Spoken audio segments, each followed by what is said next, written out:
Muito boa tarde a todas e todos. Boa tarde especial a Stéphane Dufoix, que aceitou o convite para estar conosco nessa tarde de hoje. Em breve vou apresentá-lo. Esse evento é uma parceria entre o Comitê de Pesquisa da Sociedade Brasileira de Sociologia, a SBS, aqui representada na figura do Emil Sobotka, e também do Programa de Pós-Graduação em Sociologia da Universidade Federal do Rio Grande do Sul, com o apoio do Ateliê de Humanidades, coordenado pelo André Magnelli, que está dando todo esse suporte aqui para que esse evento possa acontecer. Esse evento foi pensado como parte da disciplina de Teoria Sociológica, que acontece junto ao Programa de Pós-Graduação em Sociologia, no qual nós estamos discutindo um pouco os sentidos da teoria sociológica, crises, rupturas, perspectivas históricas, para que serve uma teoria sociológica, ou seja, estamos colocando uma lente para investigar o sentido do que é a teoria no quadro mais geral da sociologia. E esse convite para o Stéphane veio para que a gente possa aprofundar uma temática sobre a qual ele vem trabalhando há algum tempo, que é essa discussão a respeito de uma sociologia internacional ou mundial e debates envolvendo essas questões. Então, esse vai ser o tema que nos concerne hoje. Daqui a pouco falo um pouco mais sobre isso. Então, antes de apresentar Stéphane e passar a palavra, eu vou passar a palavra, em primeiro lugar, para o Emil Sobotka para fazer alguma apresentação do CP de Teoria Sociológica da SBS. Emil, contigo. Boa tarde a todas e a todos. Queria agradecer a Raquel pela proposição de a gente fazer em conjunto essa atividade. Foi ela que tomou a frente e nós ficamos muito contentes de poder participar dela. Agradecer ao André e ao Ateliê, né, por essa parceria e dizer da nossa satisfação de ter o professor Stéphane aí para compartilhar o grupo de Comitê de Teoria Sociológica da Sociedade Brasileira de Sociologia. É uma, digamos assim, uma pequena organização ainda em crescimento, em organização. A Sociedade Brasileira de Sociologia, durante muitos anos, por décadas, a gente pode dizer, ela tinha grupos de trabalho que se organizavam mais ou menos ad hoc. E, recentemente, se propôs e se está começando, então, a organizá-los de uma forma um pouco mais permanente, algo relativamente associado à ideia que existe na ISA, né, Associação Internacional de Sociologia, para que a gente possa compartilhar e tornar um pouco mais sistemática a nossa colaboração, né?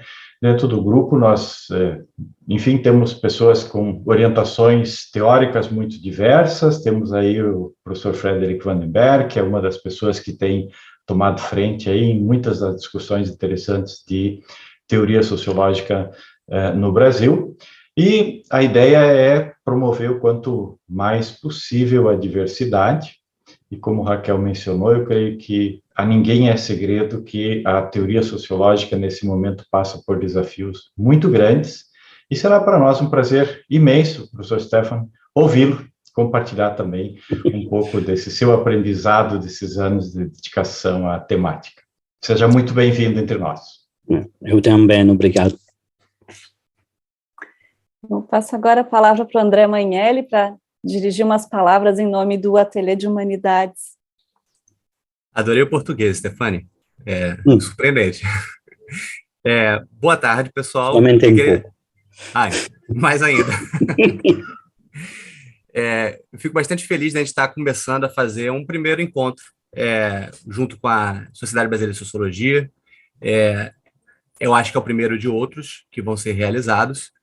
Dentro dessa vocação que a gente tem, né, dentro do contexto de crise em que vivemos, o Ateliê de Humanidades, como uma instituição comprometida com a missão de universidade, tem essa perspectiva de fazer a conexão entre sociedade civil, academia, esfera pública, né, fazendo com que nós cheguemos, né, por essa conexão, a realizar a missão que nós temos enquanto universidade, enquanto atividade intelectual, enquanto pesquisadores, E é óbvio que esse tipo de atividade se fortalece ainda mais quando é feita em parceria com uma sociedade Brasileira de Sociologia, que reúne profissionais que têm esse compromisso junto com o Ateliê de Humanidades. Fico feliz, então, que a gente esteja começando essa experiência de uma instituição de estudo e pesquisa, coordenando uma atividade, participando, apoiando a atividade coordenada pela Sociedade Brasileira de Sociologia, e fico mais feliz ainda por isso ser com o grupo de Teoria Sociológica, que é uma vocação do ateliê, né? Eu vim da Teoria Sociológica, né? Frederico Van der Berg está aí, foi meu orientador, né? Então fico mais feliz ainda pela vocação que está presente nessa parceria junto com o nosso grupo de Teoria Sociológica. Temos uma excelente conversa. Quero também aproveitar para dar as boas-vindas às alunas e aos alunos da disciplina de Teoria Sociológica que aceitaram organizar junto esse evento e abrir esse espaço da disciplina para que a gente possa ter esse debate de forma aberta. E nós vamos proceder da seguinte forma hoje. O Stéphane vai fazer a exposição, vai trazer seus argumentos, e eu vou fazer uma espécie de tradução resumida, que é algo que eu aprendi com o Frederic Vandenberg em alguns dos eventos que fizemos juntos, né, Fred? Que não é uma tradução que dá conta do conteúdo inteiro da fala, né, para não ficar também muito cansativo, mas de tanto em tanto, Stéphane vai fazer uma pausa e eu vou resumir o que foram os pontos centrais do argumento e assim seguimos. Caso eu perca alguma ideia que alguém considerou importante, que eu acabei não trazendo, de repente pode colaborar junto, colocando algum complemento que tenha passado no chat por escrito, tá bem? Então, agora eu vou apresentar nosso convidado, Stéphane Dufoix, que é professor de Sociologia em Paris-Nanterre, que é membro sênior do Institut Universitário de França, também professor na Sciences Po. Ele colabora com o grupo do MOS, o Movimento Anti-Utilitarista nas Ciências Sociais, e tem sido uma referência importante nos estudos sobre uma perspectiva histórica de uma sociologia internacional, vem sendo alguém que mobiliza e que reconstrói a história da sociologia em diferentes contextos nacionais, transnacionais. Tem grupos de estudos e de pesquisa sobre isso também junto ao ISA, né, a Sociedade Internacional de Sociologia, e tem sido um parceiro, um interlocutor importante nesse movimento de se pensar o cenário atual da sociologia diante dos seus muitos desafios, crises, críticas, enfim. É esse processo que na nossa disciplina nós viemos dialogando há algum tempo. Stéphane tem sido uma dessas pessoas que endereça esse debate de uma perspectiva que considero bastante interessante. Então, estamos aqui ansiosos para te ouvir, Stéphane. Now you have the floor. Thanks once again for being with us today. Boa tarde a todas e todos. Muito obrigado a Raquel. I will turn immediately to English before being so ridiculous that I could not speak at all. There's only one small problem, which is not a real problem, but I've not lost the connection, but I've just lost the image. So I don't know if you still can see me. Yes, well, we can see okay, you. But I can't see you. You cannot. You'd like to turn that's off that's not a real again. problem. I don't know why it is the case. I do not see any way to arrange that. Well, that's not a real problem anyway. But I cannot have access to the chat or things like that. That's the only thing that might be a little problem at a time. But I think it's better that I go on instead of just connecting again. Tell me if you prefer that I connect again. That's you to tell me. For us, it's fine. But if you feel any problem at any time, you just say that you are going to come back, and we wait for you. No problem. Well, for the problem, it seems to be fine. So, thank you. So, thank you, everybody. I will try to talk slowly, especially for those who might be less comfortable with English. So this project of mine is something I have now been working on for at least 6 to 7 years, and it came initially as a kind of a vision of the fact that most of the time my students, my colleagues in France or anywhere else, well, in most countries in the world, had almost all the same vision of what the history of sociology was. That is, they had a vision of a very, we should say, classical history of sociology, starting as a discipline by the last decade of the 19th century and being almost throughout the 20th century and even the 21st confined to a small number of Western countries, namely France, Germany, the United Kingdom, the United States, and sometimes Italy. If you want to... Então, basicamente, esse projeto começou a partir de uma percepção de que quase todos os seus colegas e alunos, estudantes, compartilhavam de uma mesma visão histórica, de uma mesma visão sobre a história da sociologia, que é baseada numa narrativa de que essa disciplina começou na última década do século XIX e que mesmo no decorrer do século XX ficou restrita a alguns poucos países, como Estados Unidos, Inglaterra, França, Alemanha e, em alguns casos, também a Itália.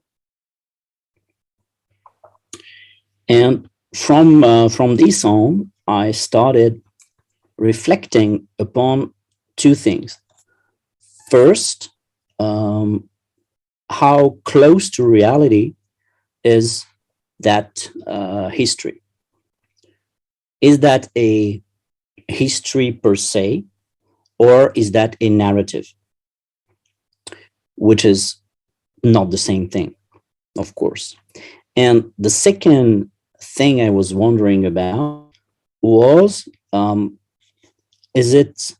would it change if we could write the history of sociology differently, that is, by extending it into time, starting earlier, and into space, that is, not only seeing it through the prism of those 5 countries, but by trying to see whether it had spread as a word or as a discipline to other countries, even by the late 19th century. So it was an attempt at trying both to notice and try to explain why it was possible and how it was possible to have such a small history of sociology, very linear, limited to a number of countries, and quite often having a teleological horizon leading according to the periods, either from civilized to modern, or to undeveloped to developed, or to national to global.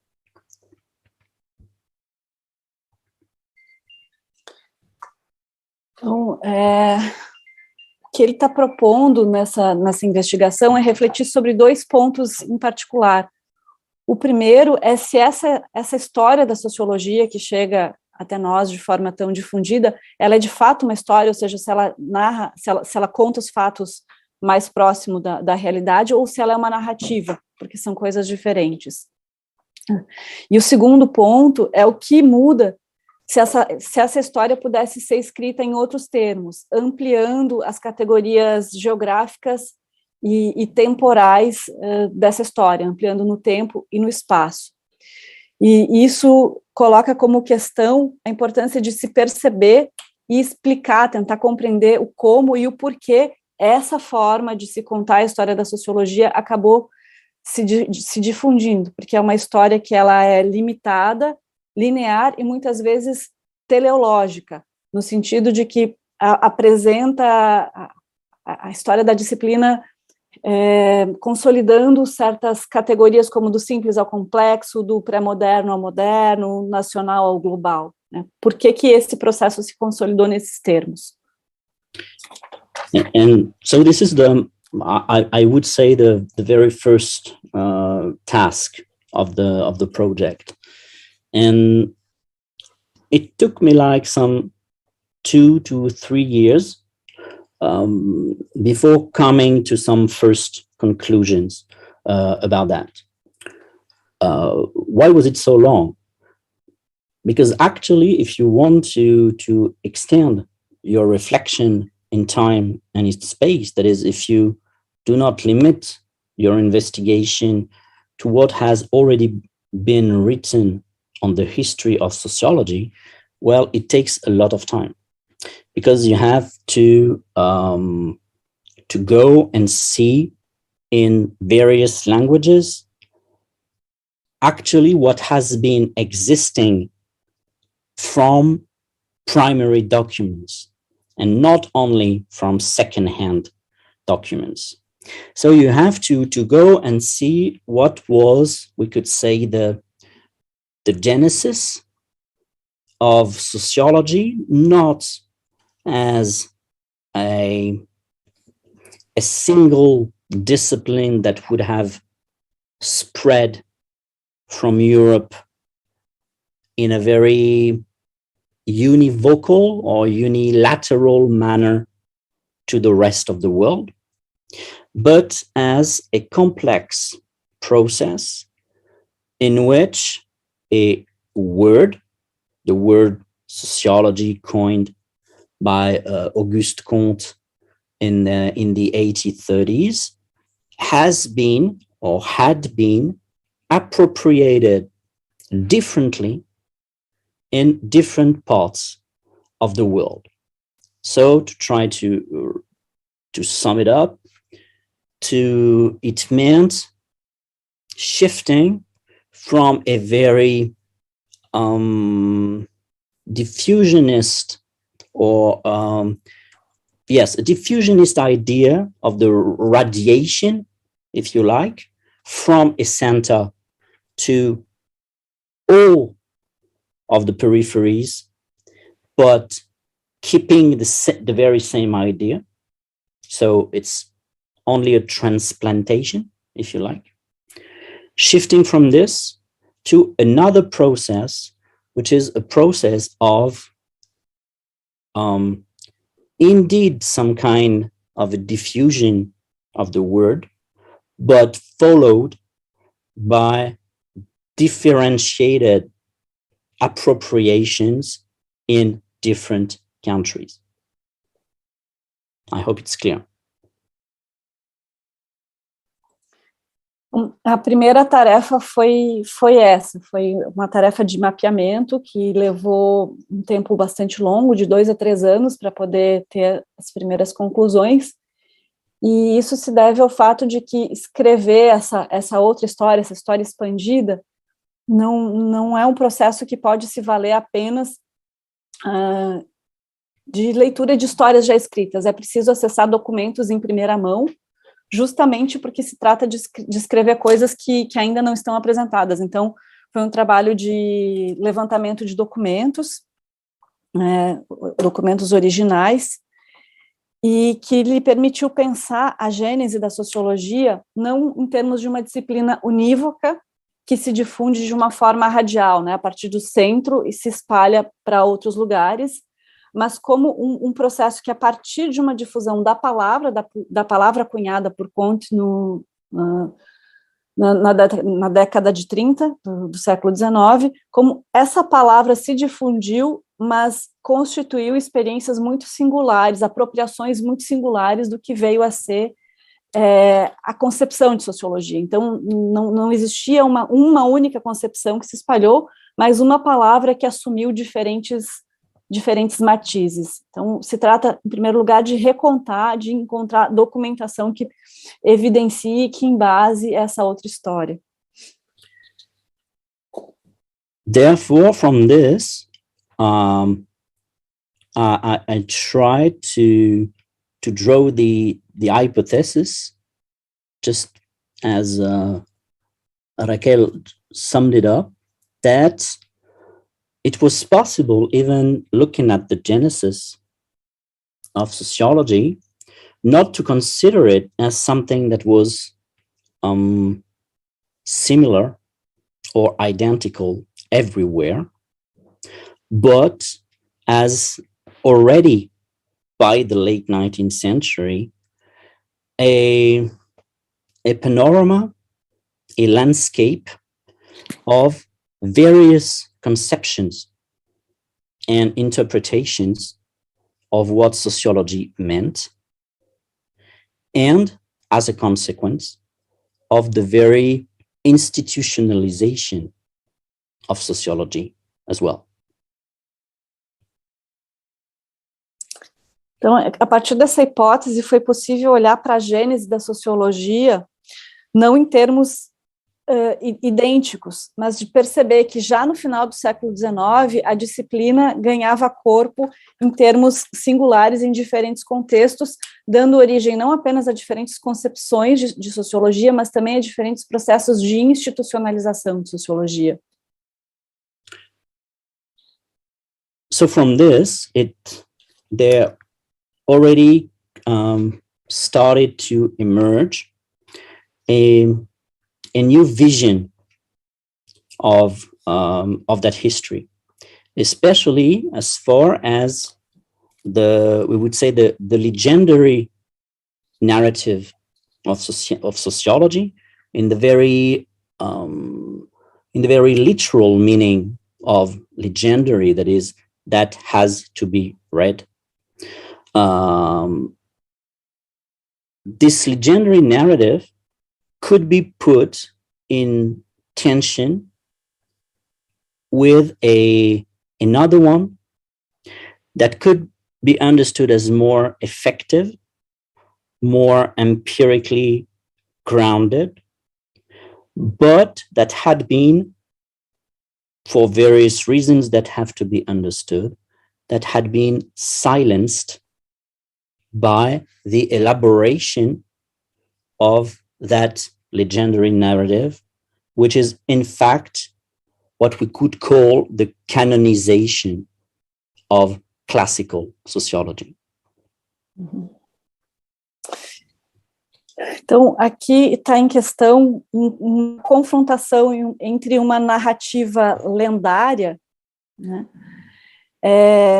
e uma história que Stéphane está propondo como mais efetiva e fundamentada empiricamente. E essa narrativa mais efetiva e fundamentada empiricamente foi silenciada por um processo muito particular na sociologia, que é o processo de canonização. I would just like to give a few examples of the results of that first investigation. I do not mean that the word sociology or sociological thought was diffused into every country of the world by the late 19th century. That would not be true either.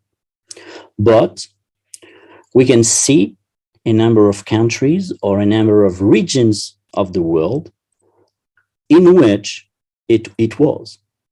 And hardly any student in the Western world, but not only in the Western world, that is in other countries in other regions of the world as well, does not know about this process. There are several examples that can be used. I will give three or four. The first one, and then I will give the floor to Raquel. For instance, we usually think that the birth of American sociology can be dated to the foundation of the Chicago Department of Sociology in 1892. Well, the date is right, but first, it was not the first department of sociology. There was another one of sociology and history at the University of Kansas some years before,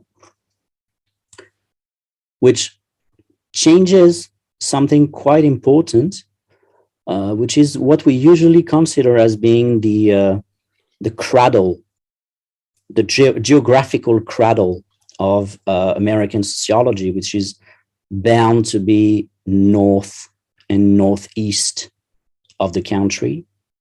But when you imagine, or when you see that Kansas was a place where there was sociology, then it completely changes the geography of the discipline in that country.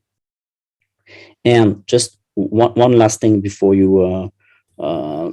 before I leave you time, Raquel, it's when you look at the two first books published in the United States, in which there was sociology in the title. They were published in the 1850s. These two first books, which are hardly ever cited, these two books defended slavery society. So they were not at all progressive books, and sociology was not a kind of an essentially progressive vision of the world at that time, because those two Americans had interpreted Quando as someone who preferred order to disorder and hierarchy to the absence of hierarchy. Therefore, the link with slavery. Sorry, it was a bit too long, Raquel. Oh, no problem. Então, ele propõe alguns exemplos desses primeiros resultados, e dois desses resultados, eles se baseiam na própria difusão da palavra sociologia, né, que sustenta que, embora não tenha sido difundido por todos os países, houve uma difusão bastante significativa em vários contextos, não apenas no contexto ocidental, mas também para além do Ocidente. E um caso particularmente interessante para a gente compreender esse processo envolvendo a palavra é o caso da própria sociologia norte-americana. Geralmente se conta a história da sociologia norte-americana como tendo sido iniciada em Chicago, né, no ano de 1892. Mas um pouco antes disso, já havia um departamento de sociologia fundado no Kansas. E isso, no contexto norte-americano, faz muita diferença. Você pensa numa relação, enfim, norte-sul dentro daquele próprio país. Então, essa mudança de um ponto geográfico tem implicações diversas para a disciplina. E um outro exemplo curioso é que os dois primeiros livros que tinham sociologia no título, publicados nos Estados Unidos, são de autores com uma tese conservadora de defesa de uma sociedade escravagista. E essa defesa foi feita a partir de uma interpretação de Comte, né, de alguns dos postulados de Comte, sobretudo envolvendo a sua defesa da ordem e da hierarquia. Two other examples, and I think you will understand that I'm not trying to say that everything is wrong. I'm not saying that everything is wrong in the classical vision of the history of sociology, but that it should be extended and it should be written differently, because the silences, the blank pages in it, just give us a very distorted vision of what has actually taken place. And this distortion gives us an idea of a Western discipline that imposed itself to the rest of the world. Whereas a more historical and precise investigation shows that it's a little bit different than this. The two other examples I would like to give concern two regions of the world that are usually not understood as having been very early attached to sociological thought. I would not say sociology as a discipline, because it was not necessarily institutionalized at that time. For example, in 1877, which means 20 years before Durkheim's rule of sociological methods, kind of, there was the creation in Caracas, in Venezuela, of an Instituto de Ciencias Sociales.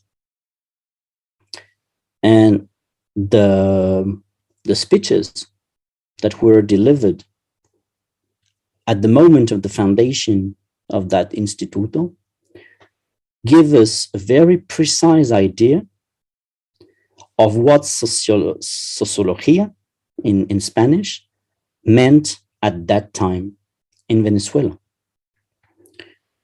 What it meant was that Sociología was a science first, because Venezuela, just like other countries like Colombia, for instance, had a profound influence of positivism. But positivism did not have exactly the same influence in all countries. In some countries, it had more of a political influence.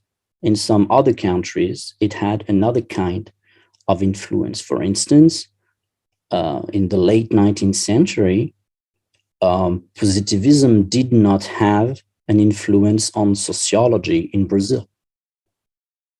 That was not the case, but it had an influence on sociology in Venezuela, and for instance, in Colombia, in Peru as well.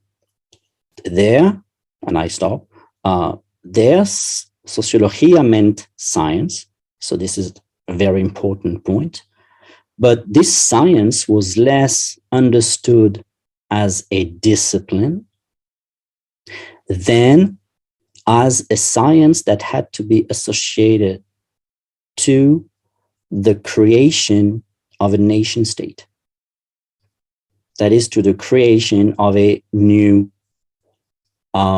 political environment in which the most important topic, the most important issue was what was named La Raza.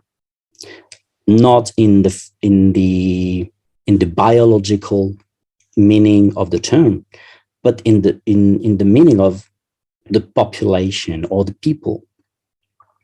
Because all those countries were concerned with the existence of very different groups of populations, with the descendants of the colonizers, with the native people, the indigenous people, with the descendants of the slaves, and it was very complicated to try and think about how it was possible to build a society out of that.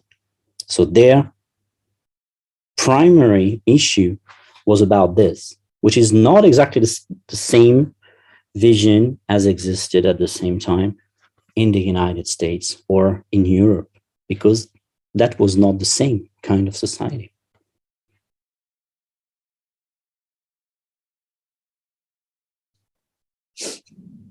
Então, segundo contexto para se pensar a questão é a emergência do Instituto de Ciências Sociais em Caracas.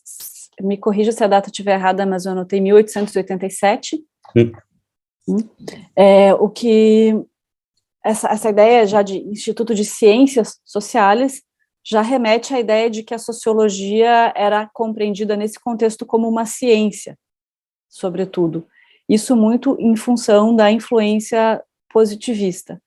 E aí chama a atenção para o fato de que o positivismo não chegou em todos os lugares da mesma forma. Em alguns contextos, como é o caso do Brasil, ele não foi tão influente no campo da sociologia, mas teve influências de outras ordens, mas no caso desse Instituto de Caracas, foi pela via dessa concepção mais cientificista que ele se fez chegar.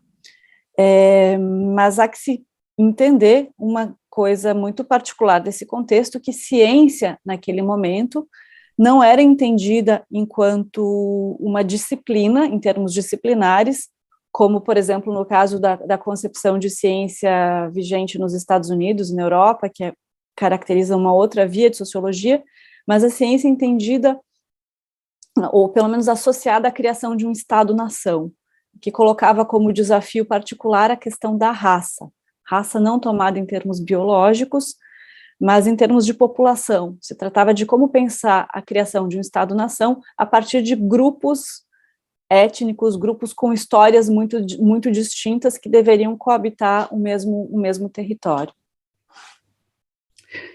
And this kind of appropriation explains, for instance, why in Latin America, the institutionalization of sociology did not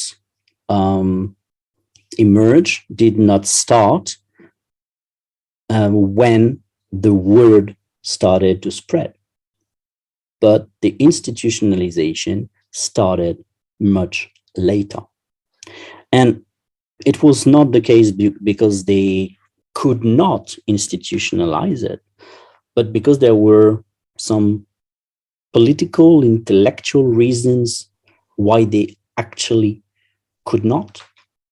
The existence of some authoritarian regimes, political instability, inexistence of solid university structures, for instance, that prevented the institutionalization.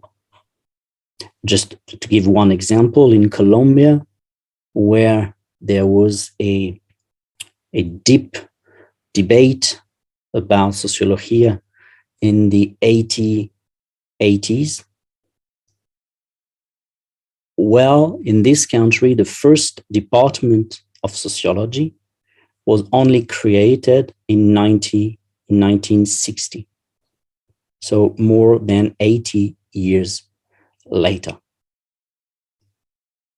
But it does not mean that there did not exist in that country a sociological thought in the late 19th century. So I think this has to be taken into consideration. Bom, essa forma de apropriação da palavra explica por que a institucionalização da sociologia não coincide com a difusão da palavra. Vamos dizer, a expressão chega primeiro, mas a institucionalização acontece só depois. Isso em virtude de questões muito particulares de ordem política, por exemplo, contextos de regime militar, etc., e mesmo institucionais, características específicas do sistema universitário dos diferentes países. O exemplo da Colômbia, por exemplo, é de que já na década de 1860 havia discussões envolvendo a ideia de sociologia, havia um pensamento sociológico, mas ainda não havia um departamento. O departamento surge apenas em 1996, praticamente 80 anos depois. Mas isso não quer dizer que não houvesse sociologia. My third and last example about the possibility of extending the cases will concern Japan, which is, well, usually not the first country we are thinking of when we think of sociology. But we have to know, for instance, that the first course of sociology was delivered in Japan in 1878, which is much earlier, for instance, than the first course of sociology in France. And it was not only a course of sociology, it was a chair of sociology. And this chair of sociology was occupied by an American philosopher, which shows you also one thing that is very important to me, which is the circulation of people, of books, of concepts, of authors during that time. It is not the word sociology that moved from one place to another. It was always brought with people or by people, imported or exported, translated, and therefore had some kind of a world trajectory. In the case of Japan, what is quite, if I really want to stick to a few facts, for instance, it was not the influence of Quando that was important. Here, it was the influence of Spencer, which is, we could say, another positivist, true, but that who didn't have the same vision as Quando. And in Japan, the institutionalization of the discipline was very quick. From the late 1870s until the late 1890s, that is within 20 years, we had almost all the criteria of an institutionalized discipline.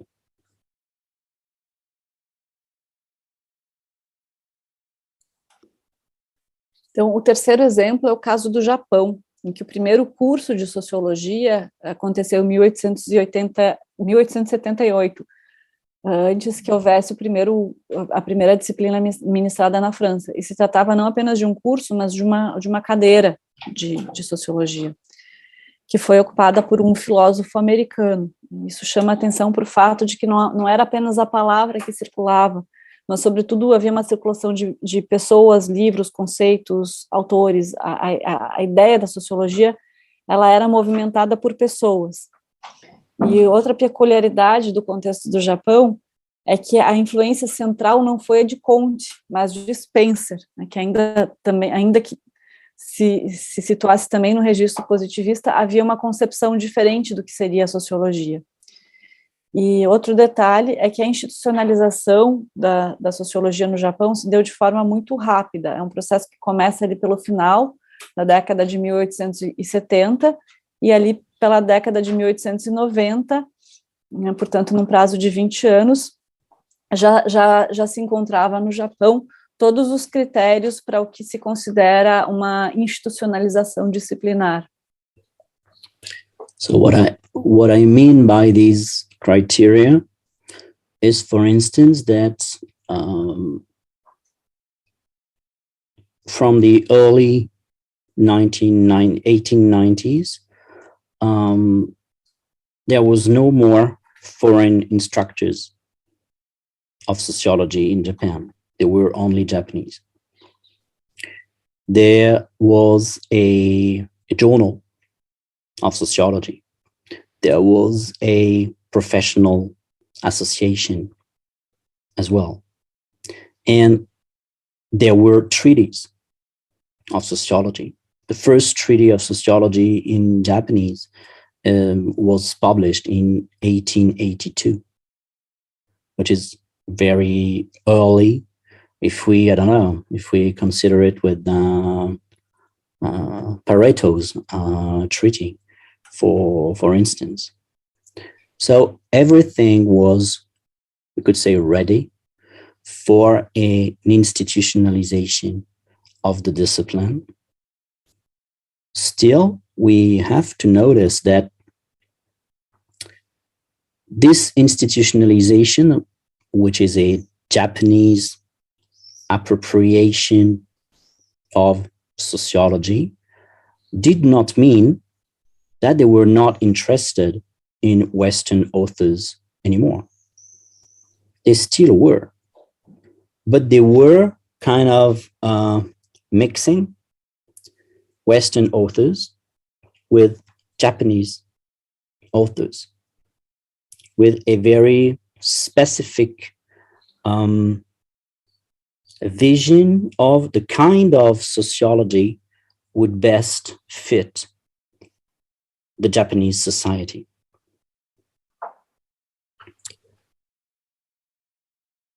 So I will just have not another example, but just a detail about Japan after.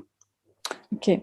Então, dentre esses critérios de institucionalização, o que havia, por exemplo, por volta de 1890, é que, por exemplo, já não havia mais professores estrangeiros, apenas professores japoneses. Havia sido já fundada uma revista científica, havia associações científicas de sociologia, também já havia sido publicado o primeiro tratado de sociologia.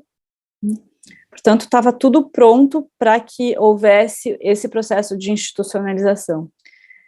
E esse processo não significou que as referências ocidentais fossem abandonadas, elas continuaram presentes, mas elas foram combinadas com autores japoneses, numa perspectiva que pudesse ser mais adequada às especificidades da sociedade japonesa. The last thing that needs to be noticed about that issue of Japanese sociology, and we could say social sciences as such, is the fact that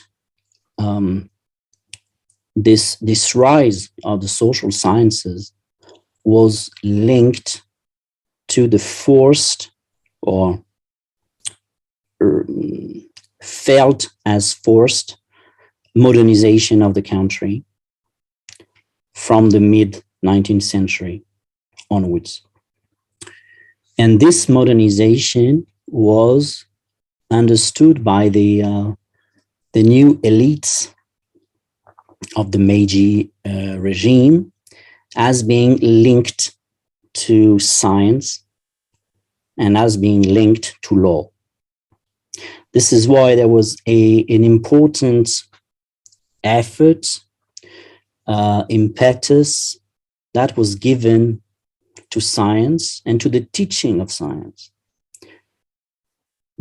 But for the Japanese elites, modern science could only come from the West. And therefore, they had a very specific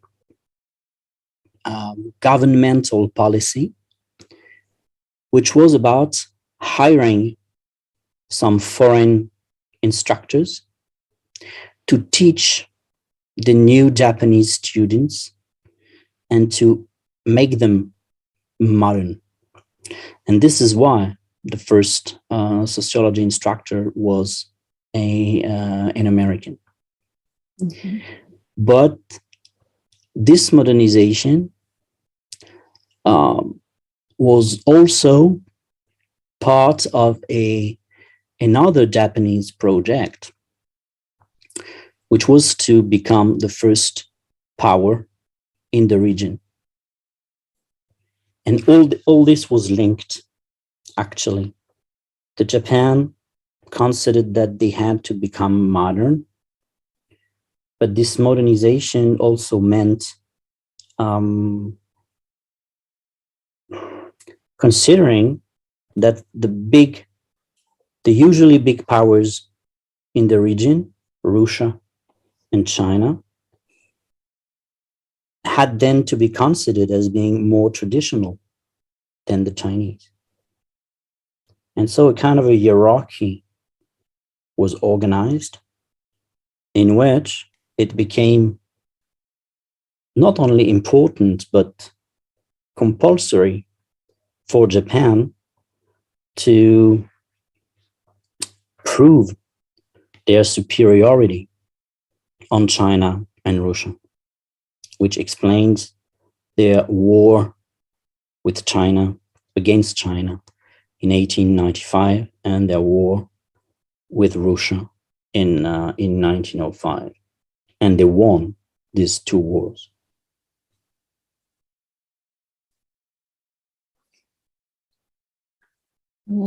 Ainda uma última coisa sobre esse caso específico do Japão, é que a emergência da ciência social foi vinculada a uma modernidade um tanto forçada, porque ela foi protagonizada pelas novas elites do regime Meiji, que tinha uma concepção de ciência, de modernização, uma concepção de modernização ligada à ciência e ao direito, com a ideia de um certo ímpeto voltado ao desenvolvimento. Mas, justamente por isso, essa ideia de modernidade não poderia ser desvinculada do Ocidente, porque a ideia de ciência e de modernidade que se tinha era dessa ciência feita no Ocidente. Isso deu origem a uma política de governo de contratação de professores do Ocidente, tanto que o primeiro professor foi um professor americano, para ensinar os jovens estudantes. Agora, tem uma outra questão de fundo, que essa ideia de modernização era parte de um outro projeto, que era de se tornar a grande potência daquela região, o que fez com que o Japão se afirmasse a sua superioridade em termos de um contraste entre a modernização do Japão e o caráter mais tradicional da China e da Rússia.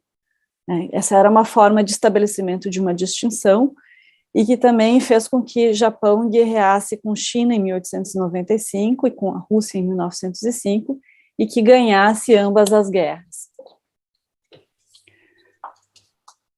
The fact that Japan won these wars completely changed the relations that the Japanese government had with the other powers. Not only the relations between the countries, but also the very issue of cultural superiority. Japan was usually was seeing itself as being inferior to Koreans and to Chinese, because its religion, its writing, its language, and even its people were not autochthonous, were not native, but were coming from another country. The people were coming from Korea, religion was coming from China, the language was coming from China, and so on. And here, after these wars, the current was completely changed.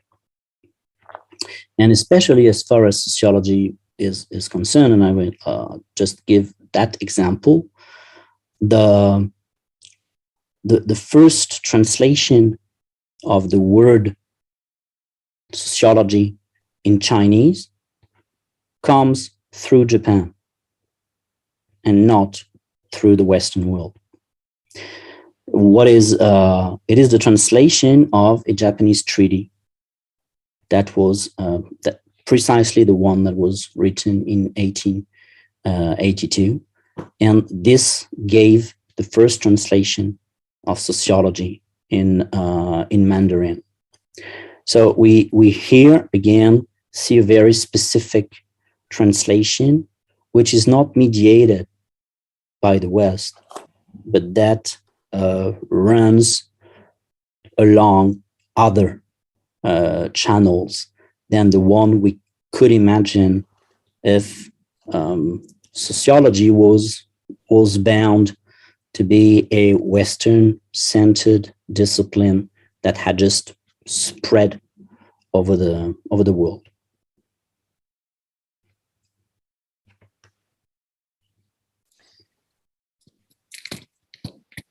Então, essas guerras que o Japão travou com Rússia e com China mudaram a forma do governo japonês de se relacionar com as outras potências da região.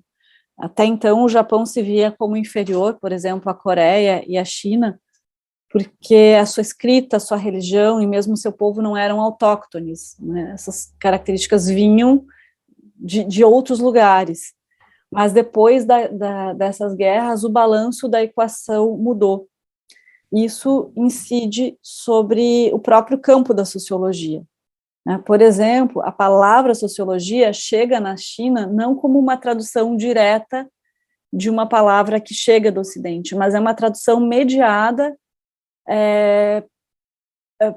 pelo desenvolvimento da sociologia no Japão. A primeira tradução é daquele tratado escrito em 1882, que então é traduzido pelo mandarim. Então isso é tomado como uma evidência de que há um processo de difusão da sociologia que não necessariamente é uma irradiação direta a partir do seu núcleo ocidental, mas é uma difusão que segue por percursos que são muito, muito próprios.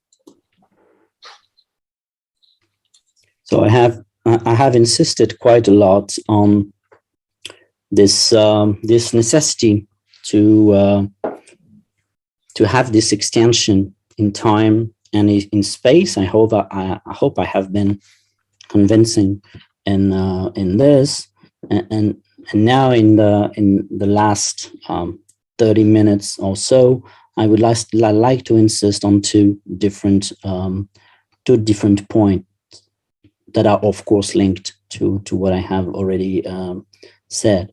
The first point is the issue of hegemony and counter hegemony.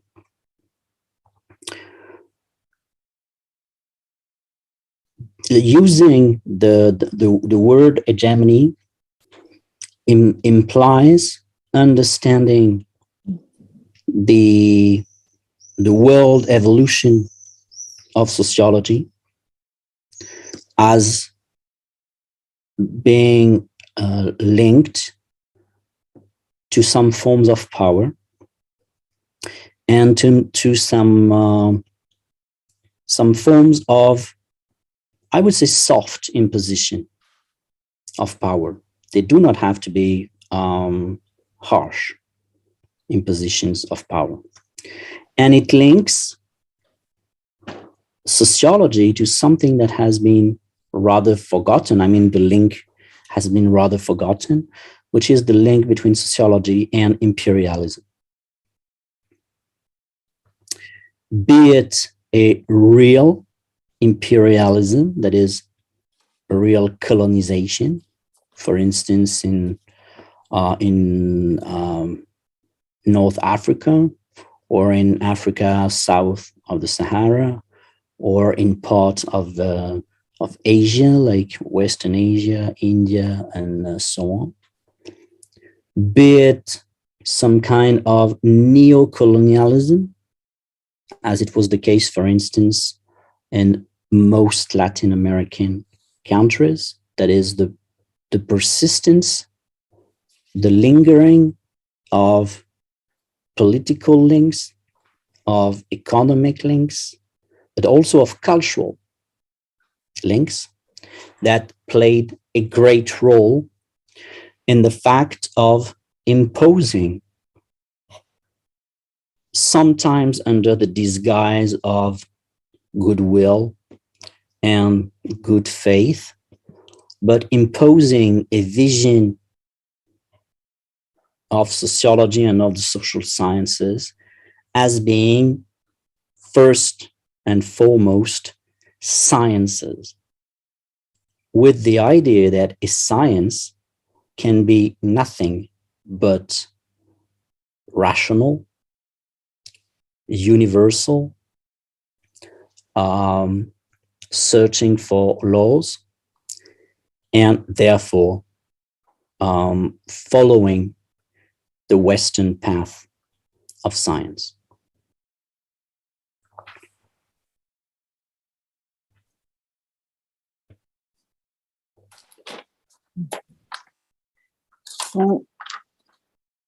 Esses exemplos trazidos até agora, eles servem para expor, para fundamentar essa necessidade da extensão do tempo e no espaço dessa história da sociologia. Então, agora, passando para um próximo momento da exposição, propõe trabalhar com 2 pontos. O primeiro deles versa sobre a ideia de hegemonia e contra-hegemonia. A própria ideia de hegemonia, o que está suposto na ideia de hegemonia, é a possibilidade de compreender a evolução mundial da sociologia como sendo vinculada a alguma forma de poder, seja um poder mais soft, mais matizado, ou mais impositivo, e que pode ser vinculado tanto a um imperialismo de fato, né, a processos efetivos de colonização, de relação colonial, como no caso da colonização na África, em alguns lugares da Ásia, ou a formas, em tese, mais sutis de neocolonialismo, que são de ordem política, cultural e econômica, mas que acabam por impor, mesmo disfarçado de uma certa boa vontade, acabam por impor uma visão já muito recortada de sociedade e de ciência social. Se trata de difusão de uma concepção de ciência entendida como sendo racional e universal e seguindo os parâmetros do que se propôs como ciência num contexto ocidental europeu. If we still consider that point, it shows us different kinds of possibilities. For instance, in some Latin American countries in which there had been a specific sociological thought in the late 19th century, there was a time when they also started translating some Western authors. Like, for instance, depending on the countries, like in some cases Weber, but Weber is usually not the first one to be translated. It's really quite late, actually, in most countries, even in France. But for instance, Durkheim, or for instance, some of the American sociologists of the time. And what is very striking is the fact that in the beginning of the 20th century, there are very harsh debates already about, do we have to follow a very methodological, scientific padrão? I do not find the English word, sorry, pattern. Do we have to follow a scientific and methodological pattern that comes from the Western countries, but that is presented to us as being applicable to any country? Or do we have to adopt some more specific vision of the science of sociology that would be much more matching the logic of our society? So what I mean here is that from the very 20th century, in some, I would say, non-Western countries, we already see the opposition between those who want to appear as being more scientific and who then appropriate and adopt, more than appropriate, adopt what has been written in Western countries and translates them and import them. And on the other side, people who want to keep the singularity of their country. This is what I call hegemony versus counter hegemony. What you will, I hope, notice is that hegemony is not something that is specific to the North. Hegemony is visible even in the global South countries as well. Hegemony is fractal. It's not only in one region of the world. It's also present in the very other countries through the opposition of at least two different groups who would like to follow a different path.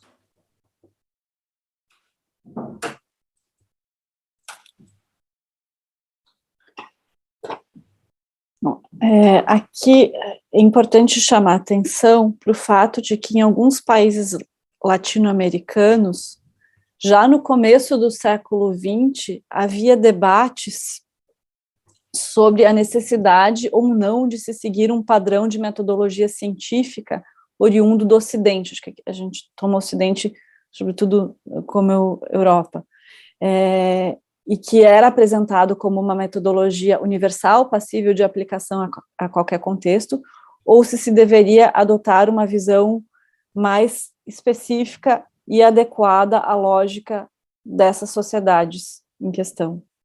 Então, já havia, nesse momento, né, no começo do século XX, uma oposição entre aqueles que queriam ser mais científicos, né, adotando aquilo que havia no Ocidente, em termos de teoria e de metodologia, e aqueles que queriam manter a singularidade desses contextos. E essa oposição existente nos países latino-americanos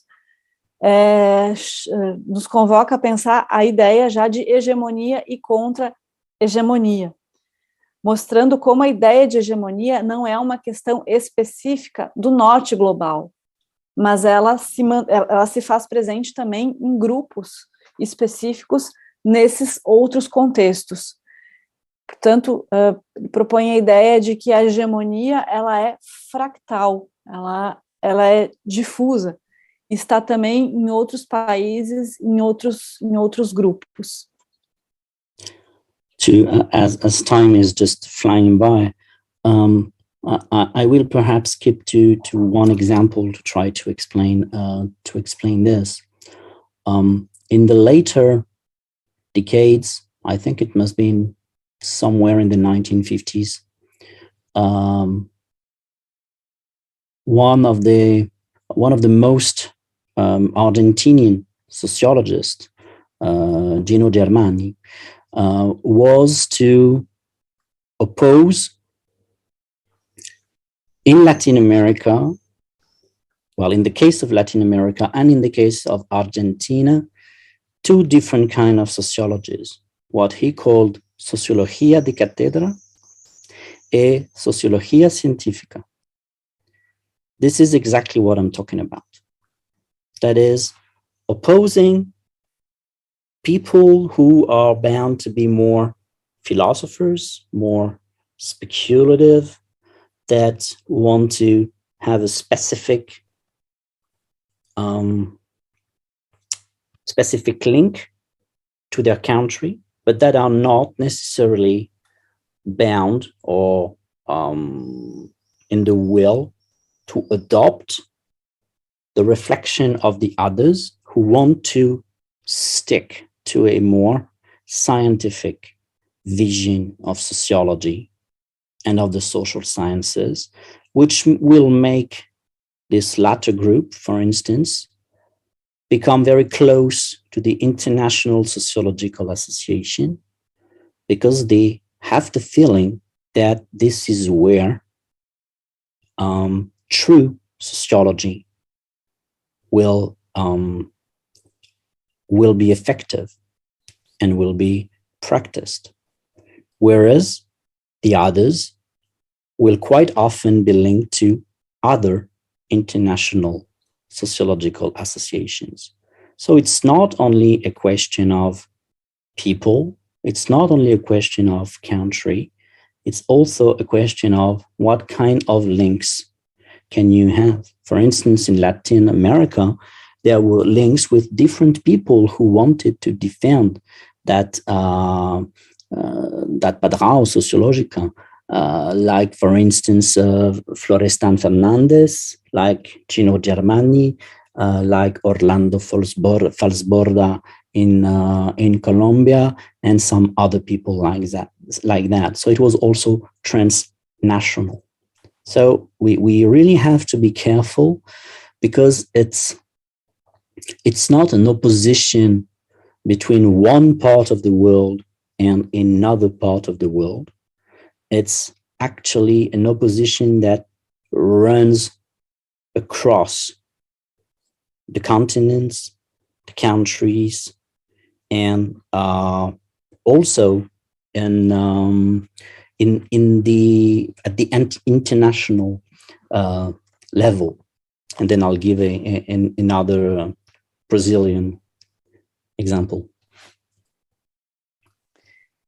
Para um exemplo dessa questão, né, nas décadas seguintes, já em 1950, a gente tem a figura desse sociólogo bastante conhecido, que é o Junho Germani, na Argentina, que construiu uma oposição à construiu uma oposição entre a sociologia de cátedra e a sociologia científica.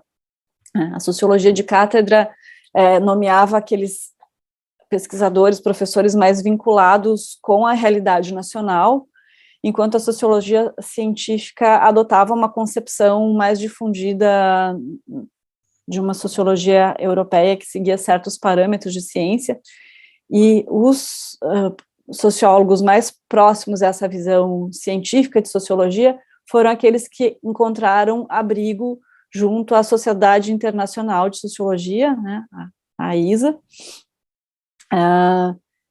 que se entendia como sendo aquele lugar onde a verdadeira sociologia era feita, né, a sociologia realmente científica. E esses outros professores, os outros, vamos dizer, sociólogos de cátedra, que tinham uma vinculação maior com a realidade local, acabaram por se vincular a outras associações internacionais.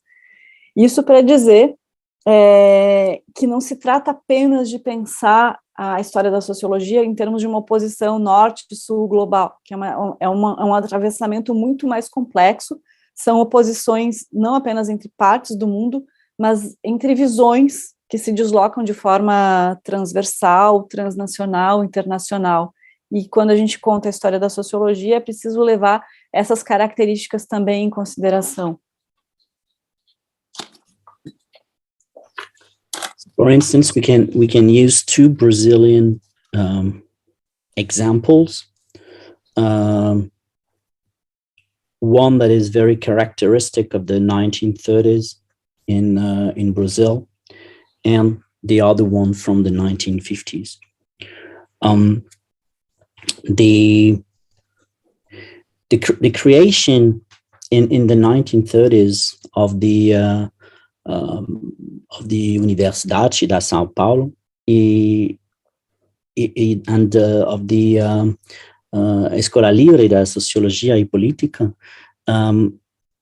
is a very good example of a higher education structuration.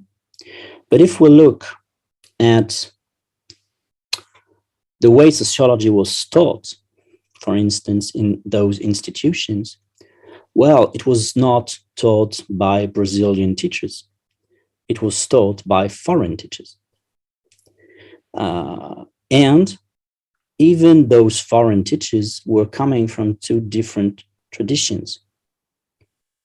There was the French tradition, teaching at the USP with Lévi-Strauss and with Roger Bastide after him, and at the Escola Livre there was the American tradition that was coming from the Chicago department of sociology, and especially represented by Pearson in the 1940s.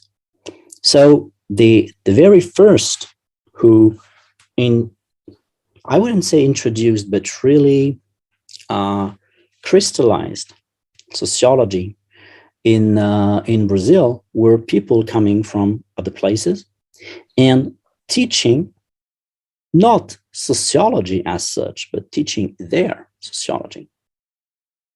That is, teaching French sociology and anthropology on the one hand, and teaching American fieldwork sociology on the other hand. So we can see that in Brazil, hegemony was there through the presence of those teachers, but within Brazilian institutions and not within foreign institutions. So this is one more example of the fractality I mentioned. If we turn to the second moment in the 1950s, which is another very important moment of Brazilian sociology, this is just after the creation of the SBS. What is important here is the fact that almost for the first time, Brazilian sociologists are at the head of Brazilian sociology and no more foreign sociologists. But it does not prevent the fact that there is a big clash in 1953 between Alberto Guerreiro Ramos and Florestan Fernandes around the question of what should be sociology and what should it look like, with Guerreiro Ramos claiming that it should be a very pragmatic sociology, that it should be a national sociology, that it should be very careful with foreign concepts, and so on. Whereas Fernandes was defending the idea that, well, sociology was sociology, that it was a science, and that we had to respect the method in order to be a real sociologist. So once again, we have something that is much more complex than we can imagine, because two Brazilian sociologists are in competition with a different kind of a version of what is sociology, and this version takes them to different kinds of links to other sociologists in the world, for instance. So this is what I consider to be interesting as far as we talk about sociology, as far as talk about hegemony and counter hegemony. Agora, para trazer um exemplo do Brasil, o primeiro exemplo é dessa relação entre hegemonia e contra-hegemonia, é a criação do Departamento de Sociologia da USP, na década de 30, da Escola Livre de Sociologia e Política, na década de 50, estão ligadas à estruturação do nosso sistema de ensino superior, e que tem essa peculiaridade, né, de ambos os departamentos terem sido criados, não criados por professores estrangeiros, mas eles foram sustentados, foram ministrados por professores estrangeiros, e aí cada qual ensinava a sua visão de sociologia, no departamento de Sociologia da USP, a famosa missão francesa, e na década de 50, na Escola Livre, a gente já tem a presença de sociólogos da Escola de Chicago, né, portanto, uma vertente mais americana. Então, tem esse fato de que, nesse momento, era uma sociologia no Brasil, em instituições brasileiras, sendo protagonizada por professores estrangeiros, mas já com essa outra cisão, essa outra fractalidade, vamos dizer assim, acontecendo aqui, porque se tem essa importação que chega desses outros contextos. Então, a hegemonia se fez presente via professores estrangeiros em instituições brasileiras. E esse contexto muda na década de 50, né, no final da década de 50, com a criação da SBS, e a partir desse momento a sociologia passa a ser assumida por sociólogos brasileiros.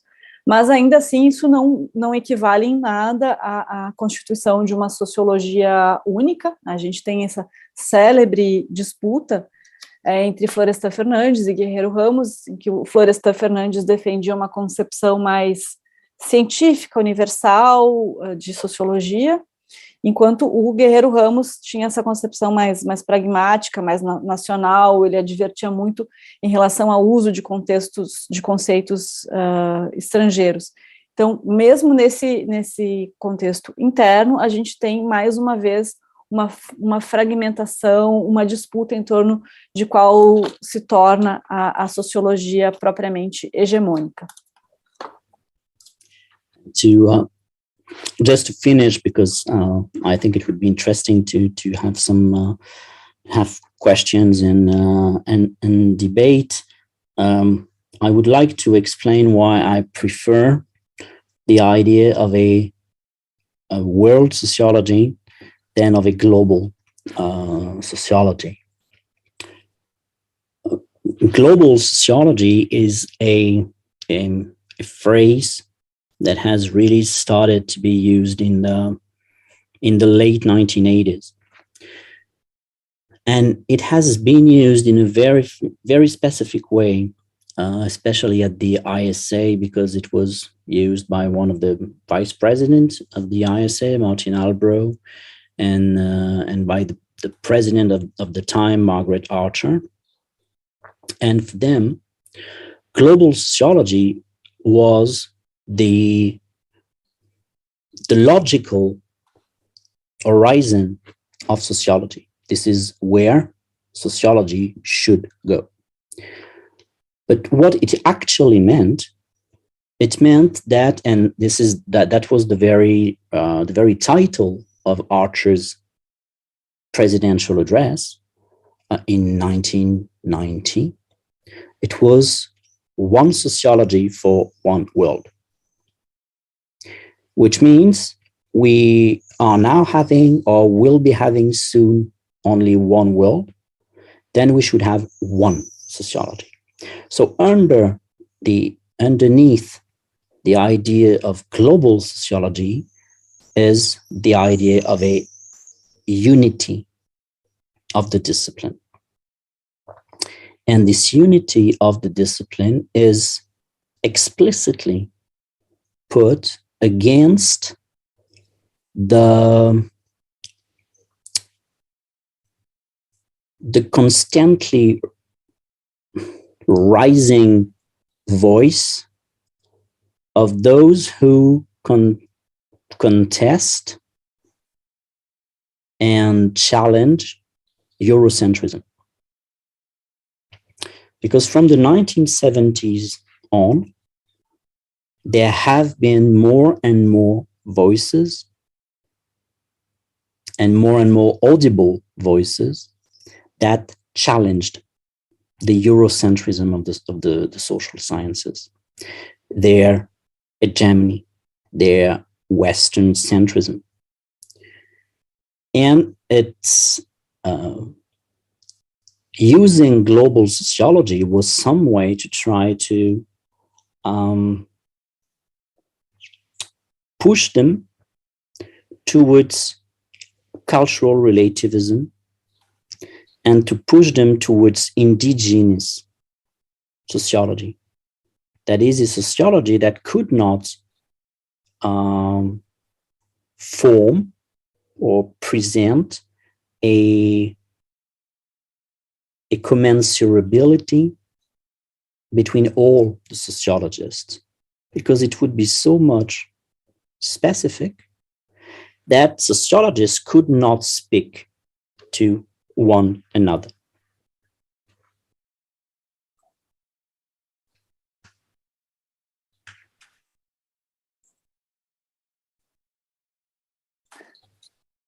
Então, para finalizar, agora a questão da diferença entre uma sociologia mundial e uma sociologia global, e de por que Stéphane prefere uma sociologia mundial.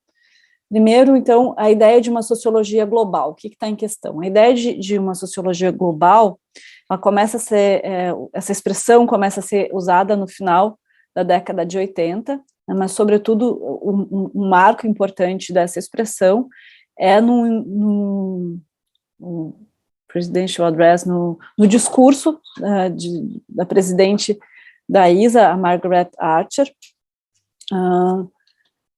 que fez um discurso que ficou muito conhecido, que se chamou Uma Sociologia para o Mundo.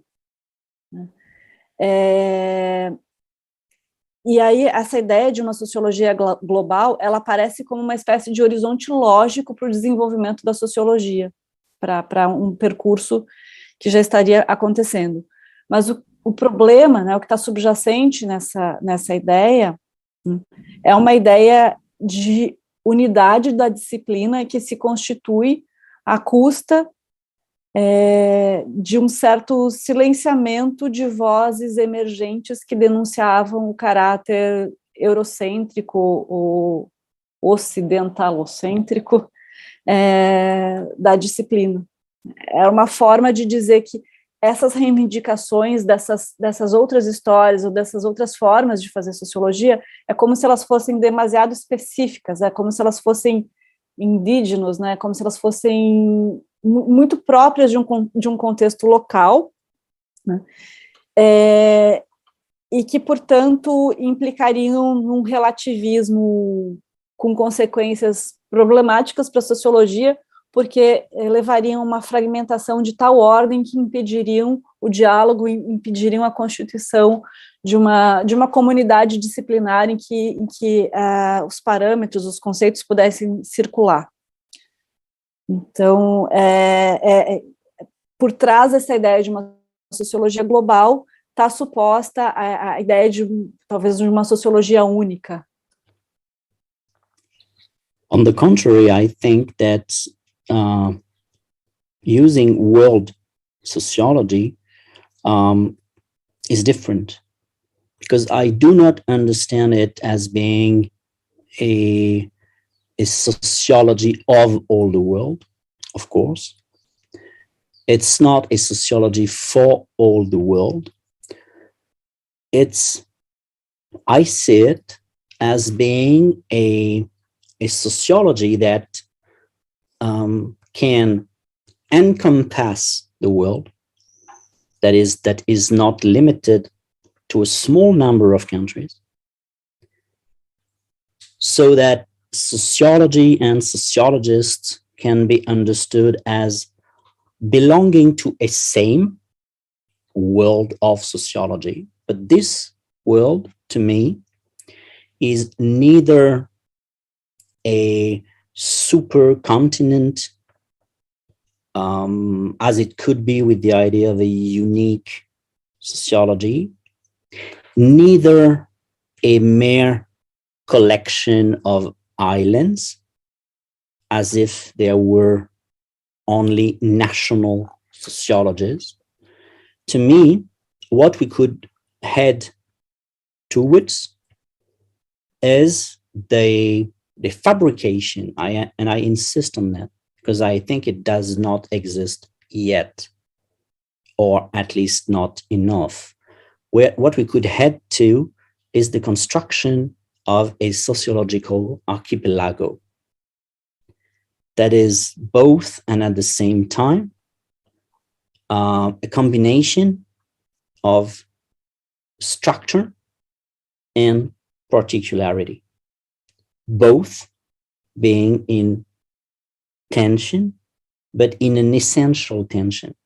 That is not a tension that has to be resolved like universalism versus indigenization, but a tension that is understood as being there to stay for one very good reason.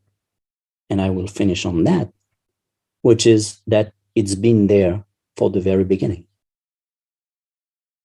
And this is why I think that going back to the past can help us understand the present and also help us hopefully build a better sociological world for the future. Thank you very much. Muito obrigado.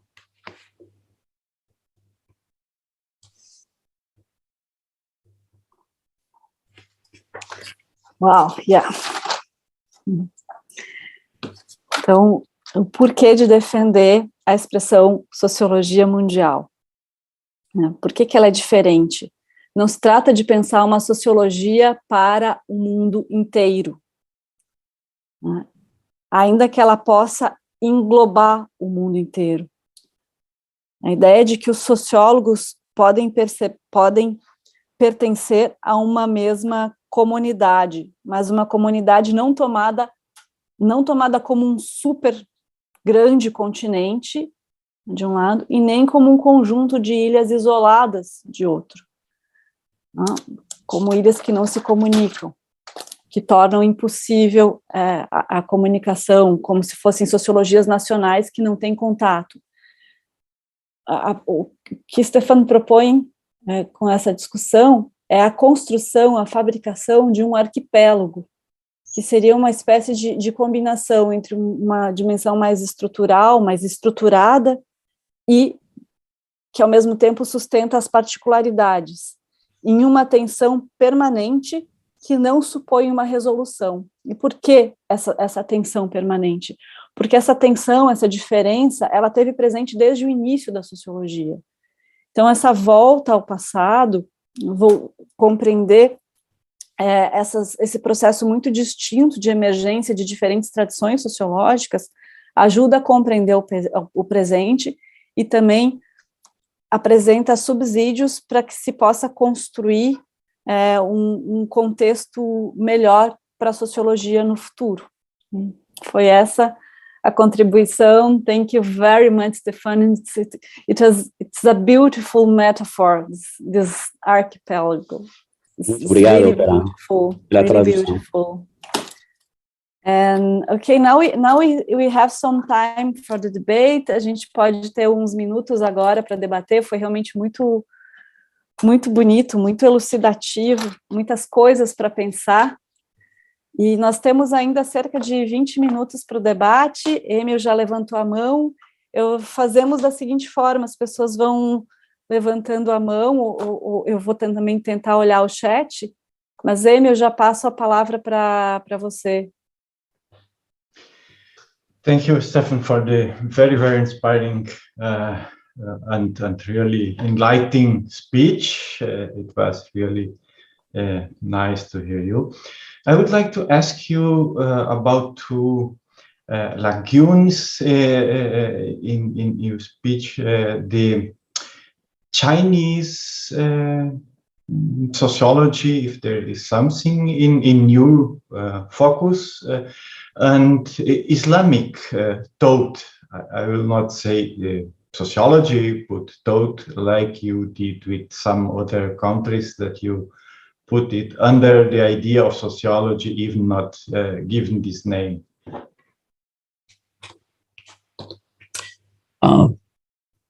As far as Chinese sociology is concerned, they have well. Let me start it differently. I have decided to start my project from the coinage of the word sociology. For one good reason, not because it's a French guy who did that, but because I think for a project like that, I needed to have some kind of a beginning. But a beginning does not mean an origin. Let me try to precise this. I don't claim that it all started with Auguste Comte. Not at all. I perfectly know that there has been what we could define as social theory or social thought before Auguste Comte. I know that. But I needed to have a starting point in order to follow what was going on and how it was spread. Because if I do not have something to follow, then I just get lost, because social science, social theory is very complicated to follow.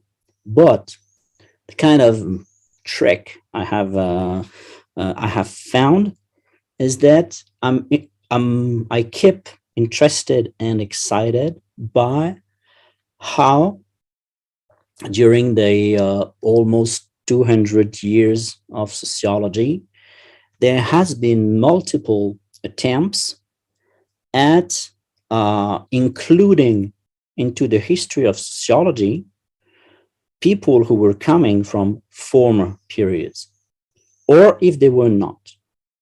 For instance, if you look at a history of sociology books in France, there are quite a lot who start with Plato and Aristotle. It's interesting to me. I do not believe they are sociologists. That's my opinion. But it means that they are considered as being precursors, pioneers, grandfathers, or ancestors of whatever you like. And it tells something about not the identity of the persons in question, but about the present of the controversy, of the present of their inclusion. And this is what interests me. Just let me give you one example, because you speak about Islamic thought. The issue of Ibn Khaldun being a sociologist or not is not interesting as such. It is interesting if we look at the moments when there were claims to include him into the sociological canon. So these will be the moments when I will refer to him. I will not be searching for the first sociologist, because I don't know who he or she is, and I'm not interested in that. But of course, the making of genealogies and see how it's important to have a gallery, to have a hall of fame, if you like, even with people like Ibn Khaldun or Plato or Saint Thomas or whatever, tells a lot about what is at stake in the canonization or decanonization of the discipline.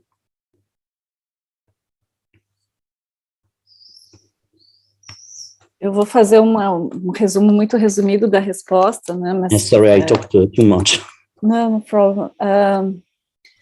A resposta foi centrada em torno da escolha do termo sociologia e não de recuperar a tradição do pensamento social, da teoria social, porque, evidentemente, havia um pensamento social antes de Comte, embora tenha sido ele a cunhar a palavra, mas metodologicamente seria muito complicado remontar a um início, se não fosse pela via da criação da palavra, né? Então, por exemplo, Platão, Aristóteles, por exemplo, podem ser considerados precursores, ancestrais, etc., que são interessantes para pensar esse cenário mais geral, mas seria impossível uma investigação que remontasse tanto no tempo, né? E aí, como exemplo dessa questão, eu não sei pronunciar direito, mas é Ibn Khaldun, que vem sendo reivindicado como um precursor da sociologia, que teria escrito antes dos autores clássicos, né?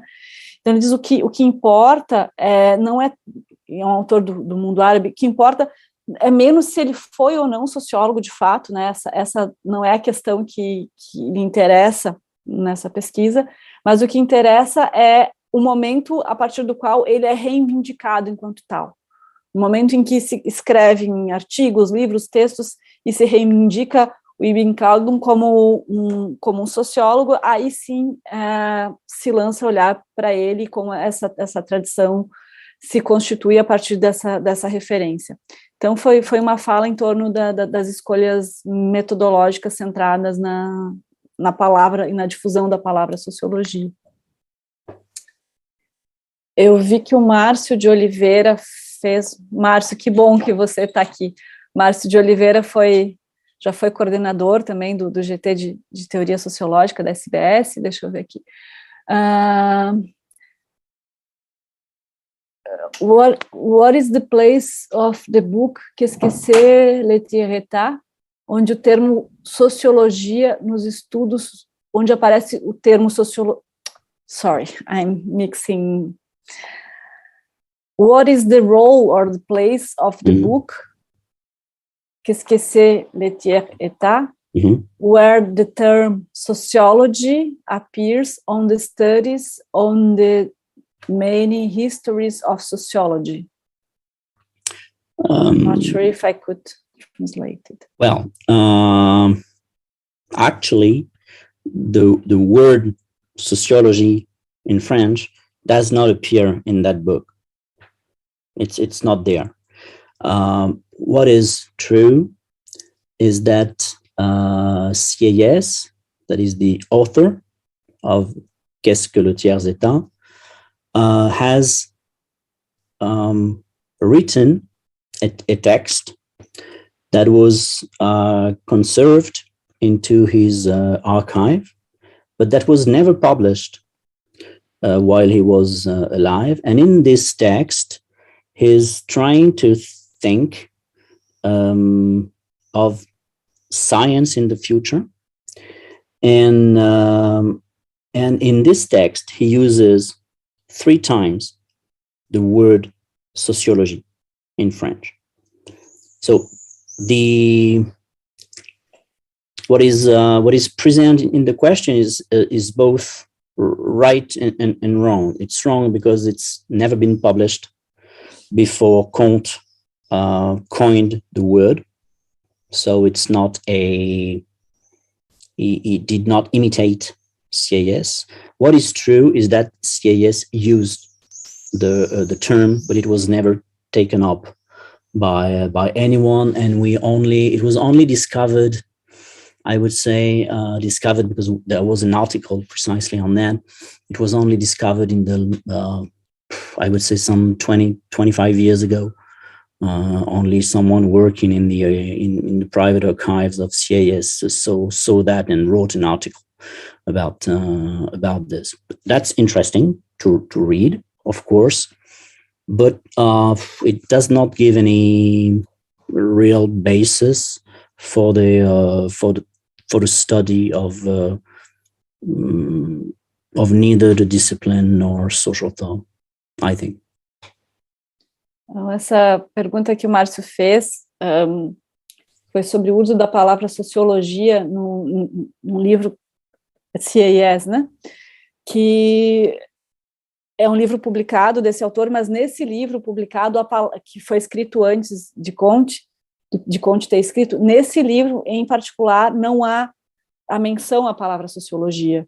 Mas a questão é que se descobriu nos arquivos privados do autor, num material nunca publicado, um texto sobre a ciência no futuro, um texto, um manuscrito, em que constava 3 vezes a palavra sociologia. Então se cria essa questão um pouco quase curiosa, né, de que ele foi o primeiro a usar a expressão sociologia, até onde se tem registro, mas isso não foi tornado público, então Conte não tinha como saber. Então Conte teria feito o primeiro uso público da palavra, ainda que essa palavra já tivesse sido utilizada, cunhada pela primeira vez por um outro autor anteriormente a Conte. Enfim, um detalhe curioso da história.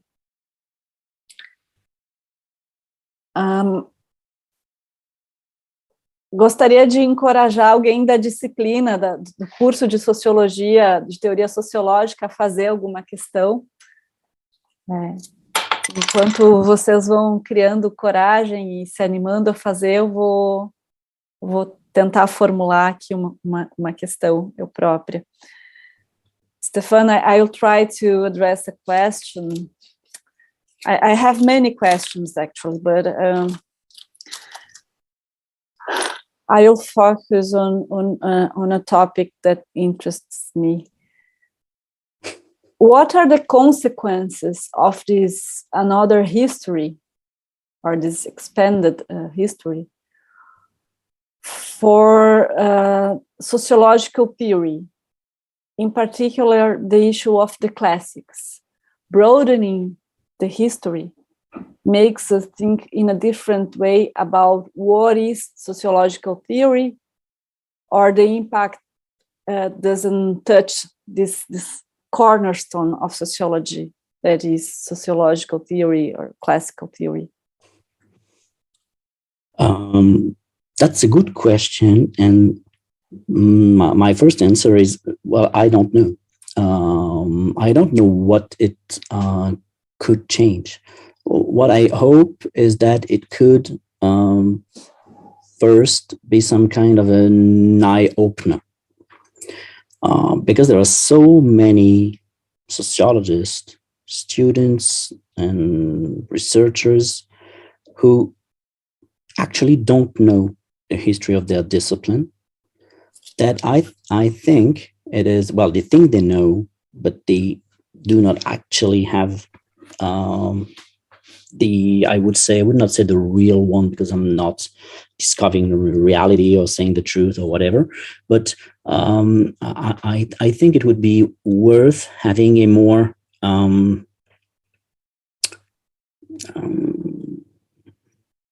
empirically grounded one.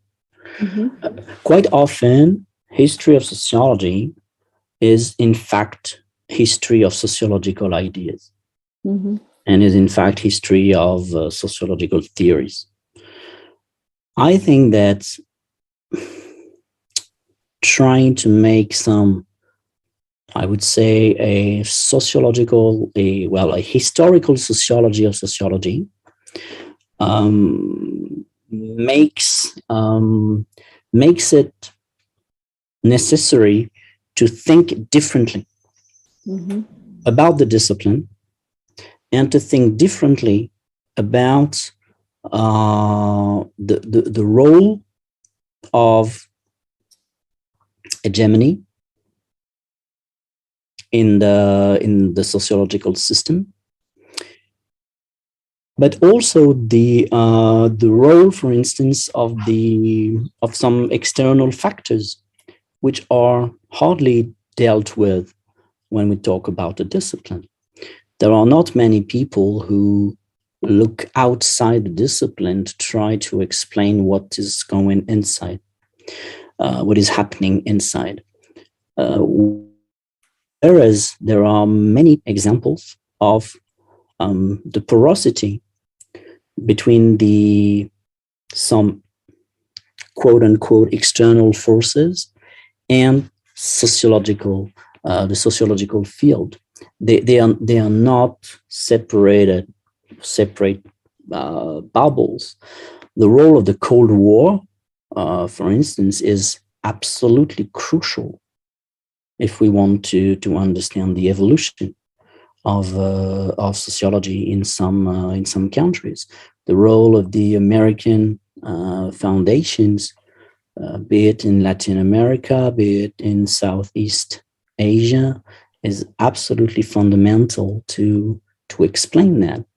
The role of French colonialism in North Africa or in Africa south of the Sahara is absolutely crucial to understand how sociology could be implemented there or not be implemented there as well.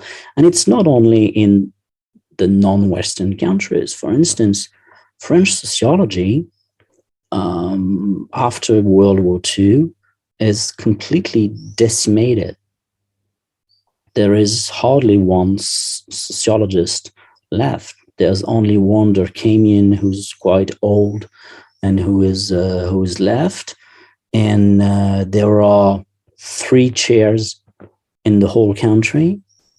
So there's no real legacy of Tard and Durkheim and Mauss and all those people, Halbwachs.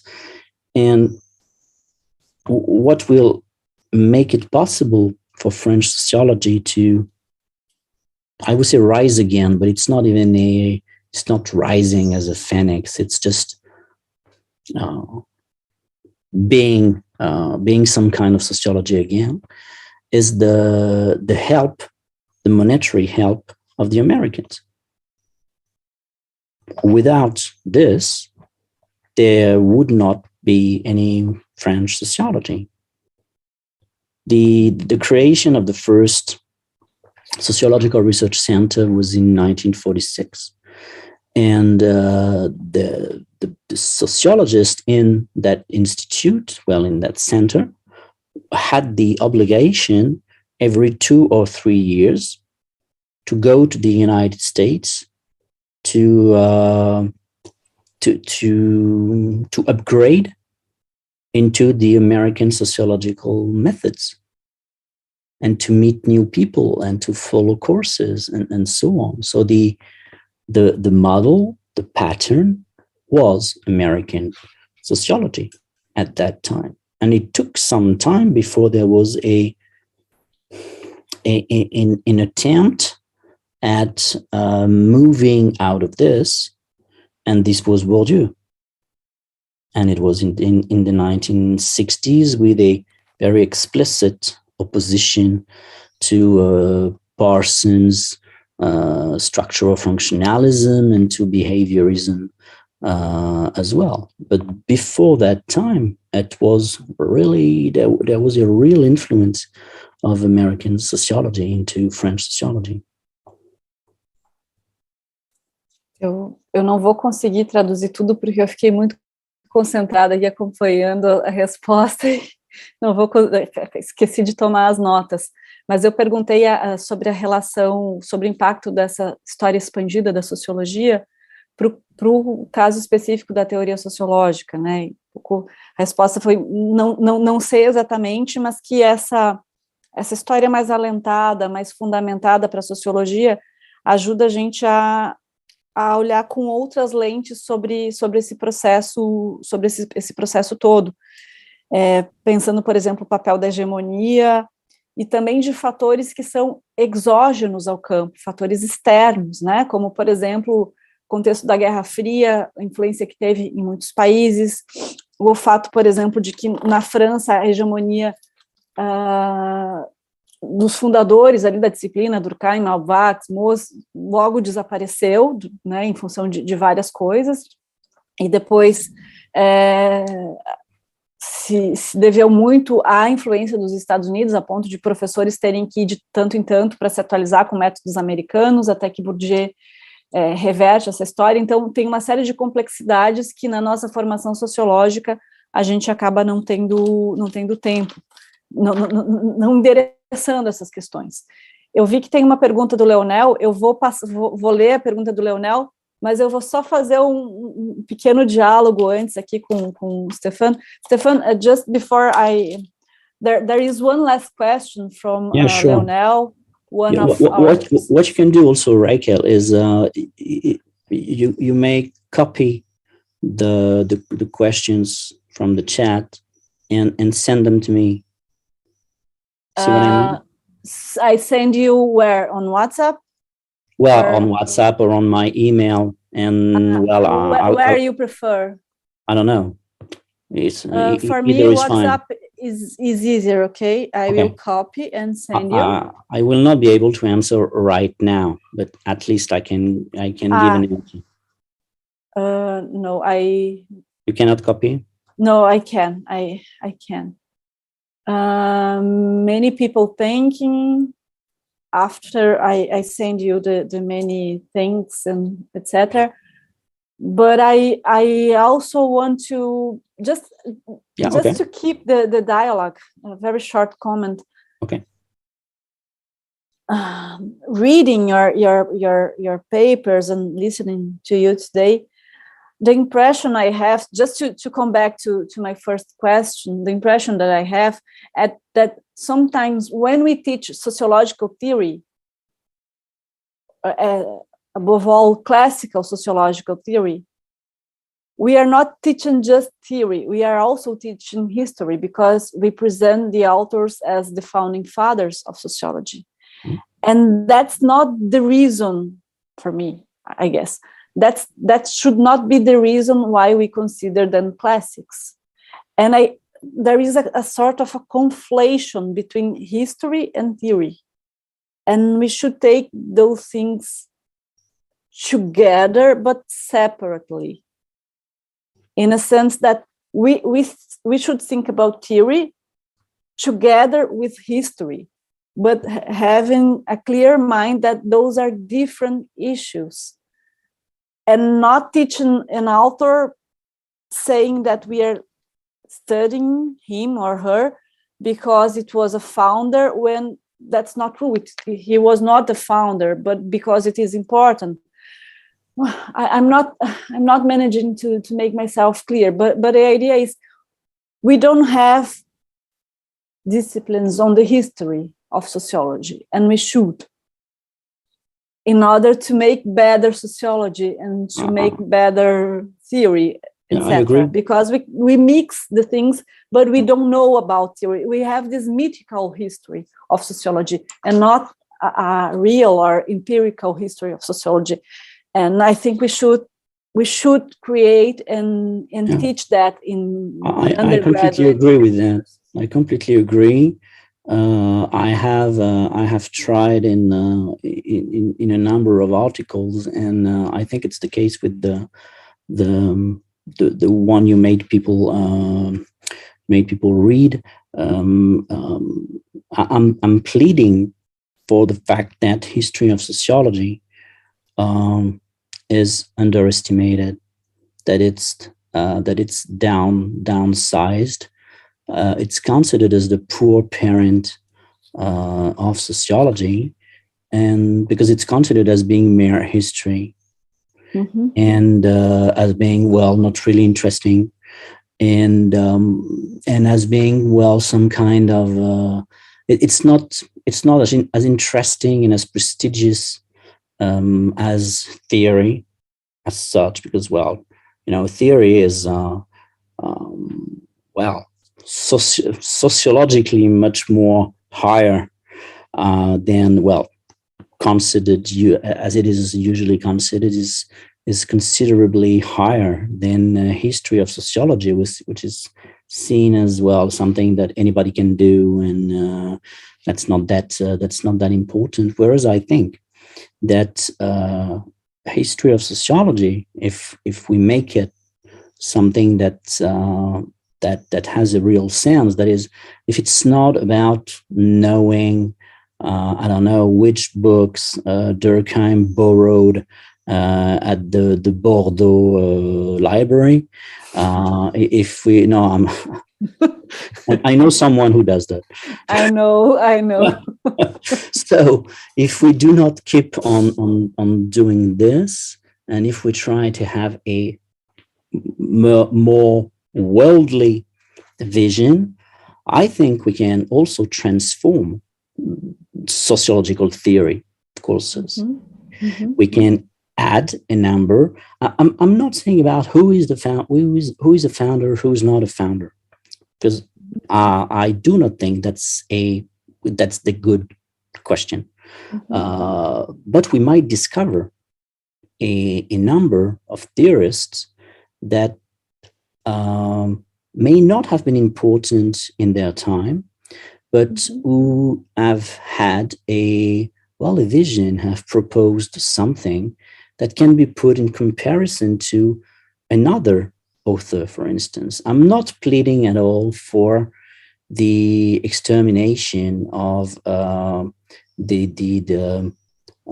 Durkheim and Weber and Parsons. No, not at all. That's not what I'm saying. I'm not saying that we should eradicate the canon. I'm saying before teaching the canon, we need to explain what the canon is. Mm-hmm. And we need to explain that there is a canon and that it's been historically constructed. So it can change. Elias has not been amongst the people in the canon for a very long time. Marx was not considered as a sociologist until the 1920s. For instance, he was not taught at all. Tocqueville was not either until Aron used him in his book on the steps of steps of sociological reasoning, sociological thought. So I agree on that. It's not about mixing both. I think it's important to know about sociological theories.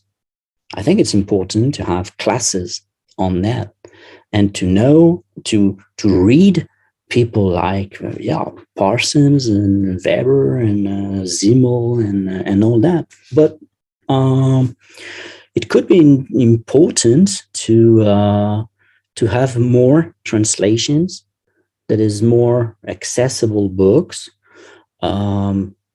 coming from different parts of the world, to have a better understanding of some, for instance, for some alternative epistemologies that are now presented. Maybe not to embrace them, but at least to know about them and to be able to debate about them. We do not have to be Marxist to read Marx. So we do not have to be a decolonial to read Mignolo. And Mignolo has a lot to say, and we can disagree or we can agree, but he's now part of it is now become one of the most of the best known. He's not a sociologist, but of the best known social scientists in the world, just like Boaventura de Sousa Santos, for instance. I don't know if he's taught sociologically or theoretically in Brazil, but in France is not taught at all. Mm-hmm. So that's why I think the kind of work I'm doing also implies a commitment it implies some kind of activism, of academic activism, which means, working for that. It's not only a study. It's not only something that I do in my office or in libraries or whatever.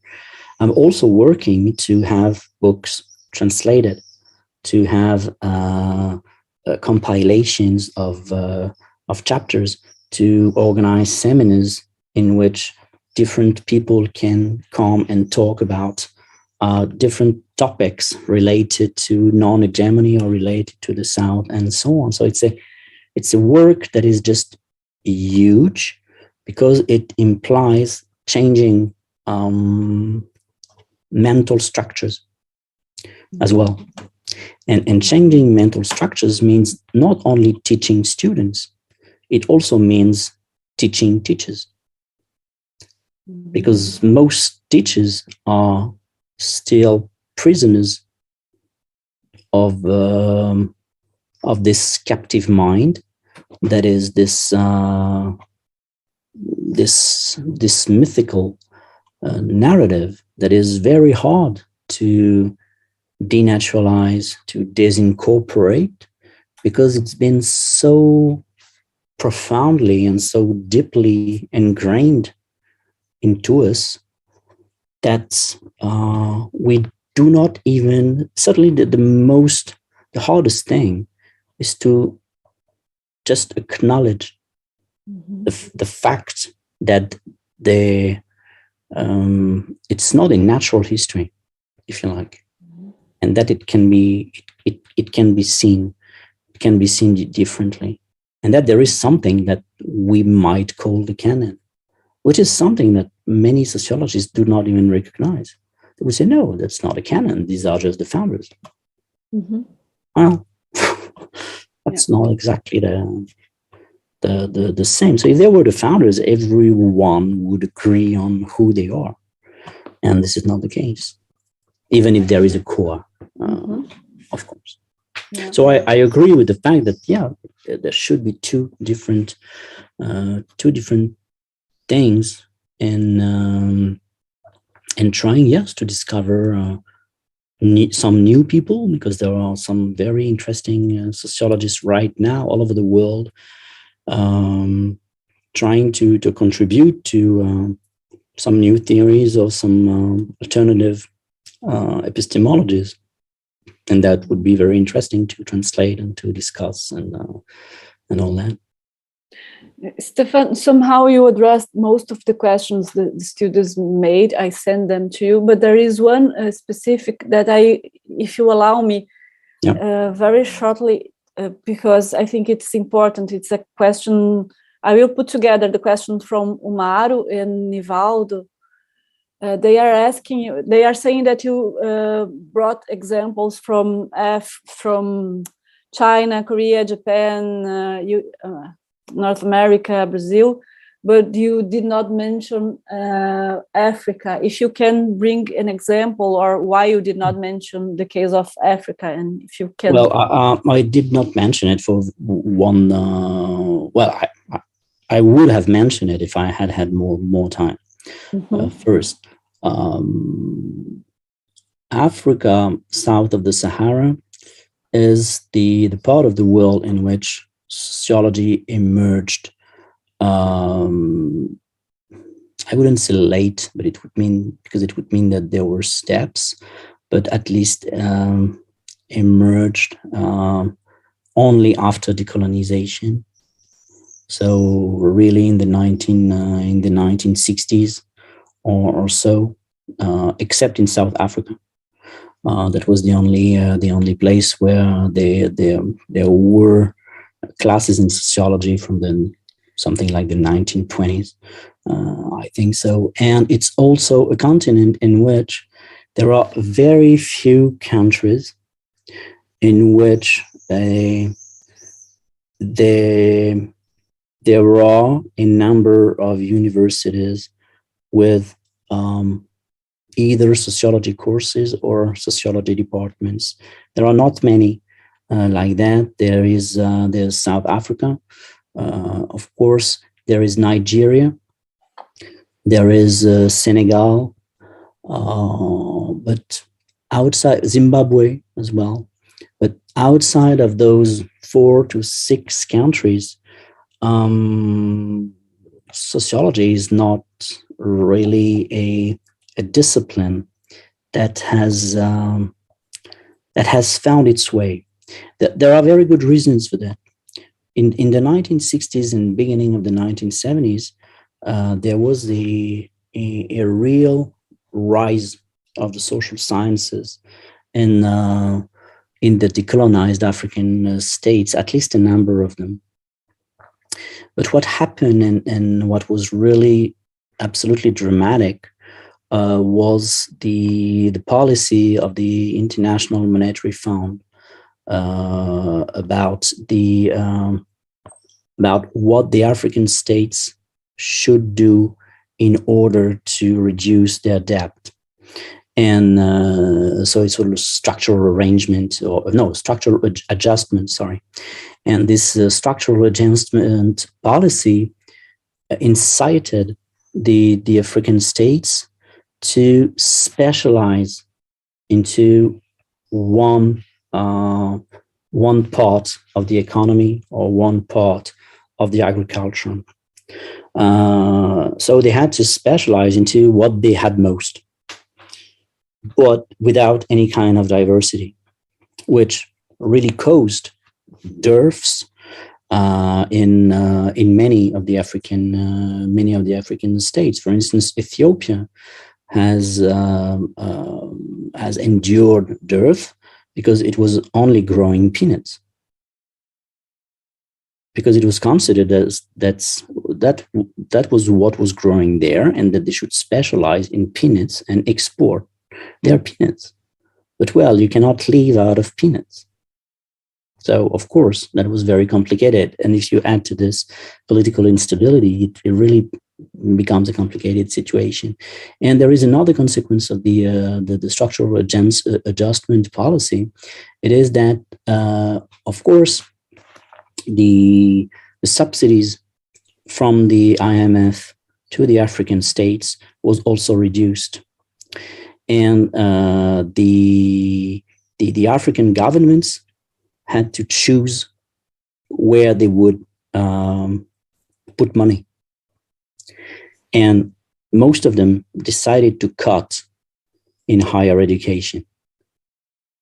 So the higher education programs that existed in a number of African states were, well, almost completely stopped, which of course stopped the possibility of having students, the possibility of hiring teachers, the possibility of creating reviews, and so on. So except in some countries like Nigeria, Senegal, Cameroon, South Africa, well, sociology did not really survive, or very recently, from these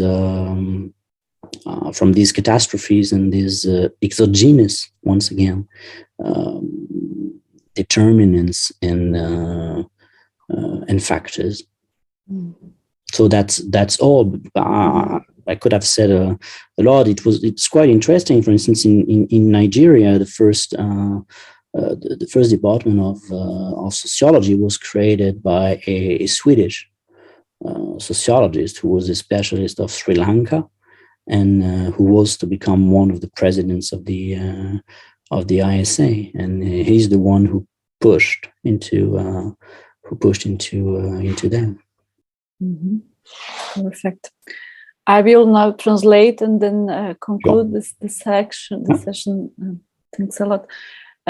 Então, uma rápida tradução da resposta. Ele acabou não trazendo antes o caso da África, sobretudo da África subsaariana, porque faltou tempo, né? E como iria fazer isso, mas acabou faltando tempo, porque do ponto de vista temporal, nesse contexto foi onde a sociologia emergiu num momento posterior, ali por volta da década de 1960, né, após o período colonial, com exceção da África do Sul.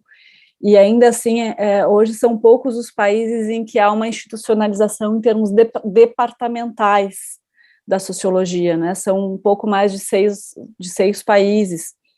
Então, isso é uma característica muito própria, porque muito se deu em função da política de ajuste fiscal do FMI, que fez com que os estados reduzissem os seus gastos e tivessem que focar em apenas algumas áreas que eles considerassem estratégicas, e acabou inviabilizando que houvesse uma institucionalização de departamentos de sociologia no sistema de ensino superior, que tem sido o foco da pesquisa do Stéphane, e com algumas características curiosas, como, por exemplo, o fato de que na Nigéria o primeiro departamento de sociologia foi criado por um pesquisador sueco.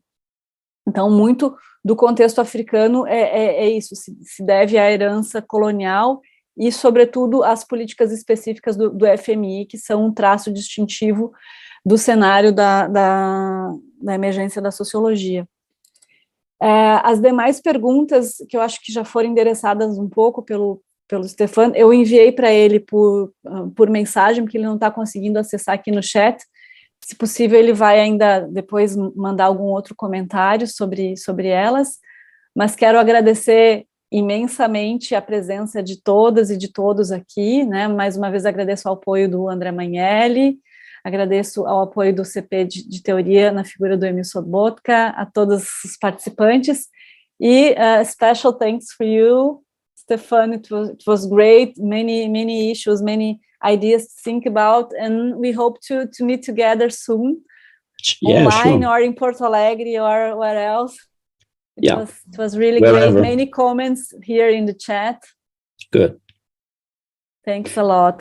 Muito obrigado. Thank you, Stéphane. I hope to see you soon again. Yeah. Obrigado.